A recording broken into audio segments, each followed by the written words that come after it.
All right, let's dive straight in. Intuitive, that's ISRG, just dropped their Q3 2025 results and guidance. Our goal here, to pull out the key details, the operational stuff, that shows how they blew past expectations and what it means going forward. First off, the headline news. Intuitive didn't just meet forecasts for Q3, they absolutely smashed them. It feels like, a real signal about their recovery and tech adoption picking up serious speed. Oh, absolutely. It was a standout quarter. And if you look at the numbers driving it, well, it makes sense. Total revenue hit $2.51 billion. Okay. That's up 23% from last year's $2.04 billion. And importantly, it beat the Wall Street consensus of $2.41 billion by a good $100 million. $100 million over. Wow, and I guess that flowed right down to the bottom line. It sure did. The adjusted earnings per share, the non-GAAP number everyone watches, came in at $2.40. Okay. Analysts were looking for $1.99, so that's $1.41. It's one of the biggest positive surprises they've had recently. It shows real operating leverage when things are busy. And the market noticed immediately, right? Stock reaction was pretty dramatic. Yeah, it surged over 22% in after-hours trading. That's more than just a relief rally. That sounds like the market fundamentally rethinking things. Exactly, because the numbers really back up their competitive strength. I always look at instruments and accessories revenue. Right, the recurring part. Precisely. That grew 20% to $1.52 billion. $1.52 billion. Yeah, and that confirms those thousands of robots out there. They're being used. Yeah. A lot. It locks in that revenue for the future. Mm-hmm. So once you have the robot, You got to buy their tools. you got it. Okay, so let's unpack that usage growth. If instruments and accessories are up 20%, it means more procedures. What drove that? It really comes down to procedure volume. And it was very impressive. Worldwide procedures, that's Da Vinci and Ion combined, grew about 20% compared to Q3 last year. 20% overall. Yep.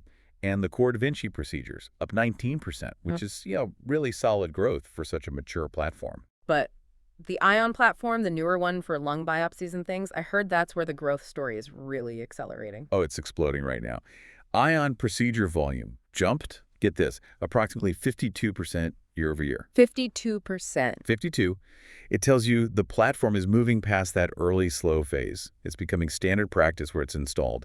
The clinical need is definitely there. Okay, that connects to system placements. They placed 427 Da Vinci systems total, up from 379 last year. But I saw a key detail about the newest system, the Da Vinci 5. Yes, and that's crucial. The market's really grabbing on to the Da Vinci 5. Hmm. Out of those 427 placements, 240 were the new Da Vinci 5s. 240 of the new ones. Right. Compare that to just 110 in the same quarter last year. Wow, so adoption more than doubled in a year. Exactly. Getting that latest hardware installed keeps hospitals in their ecosystem and drives that future instrument demand we talked about. Okay, but let's talk about that Ion situation. You said 52% procedure growth, which is huge, but the actual number of Ion systems placed was slightly down this quarter, 50 versus 58 last year. What's going on there? Is it market saturation already or just higher use? That's a really sharp observation. And I think given that massive 52% procedure growth, it points towards utilization. Higher usage of existing machines. Exactly. The ions already out there are working much harder, suggests strong clinical support in those hospitals. Now, if that placement number stays soft, you might wonder if Ion is getting into smaller places as easily as Da Vinci did. But for now, that procedure growth is carrying the story. And the overall installed base is still growing significantly. Oh, absolutely. The total Da Vinci base is now 10,763 systems. That's up 13% year over year. 10,000 systems. And the Ion base, that grew 30% to 954 systems. Still remarkable growth in that area. I also saw they're using leases quite a bit, especially those usage-based ones, to help hospitals manage the cost. Talk about the strategy there. Yeah, this is really smart, and it's central to their recurring revenue model. Right. So 231 Da Vinci placements were leases. Okay. And the key part, 115 of those were usage-based leases. Meaning Intuitive gets paid more if the hospital does more procedures with it. Precisely. It aligns their success directly with the hospital's success. Yeah. It makes it much easier for a hospital to say yes to the big capital cost. And it really locks in that instrument revenue down the line. It's, less about just selling hardware.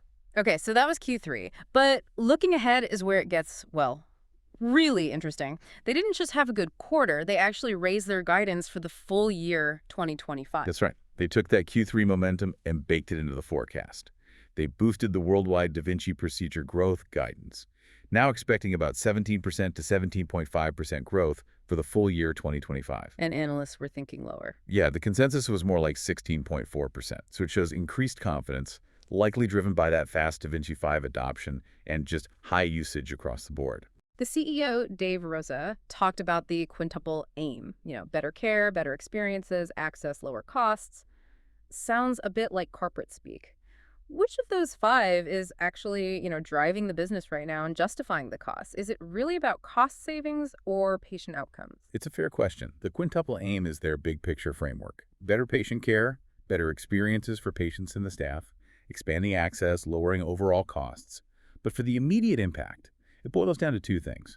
Better patient outcomes definitely drive volume, and efficiency helps with that reducing care costs part.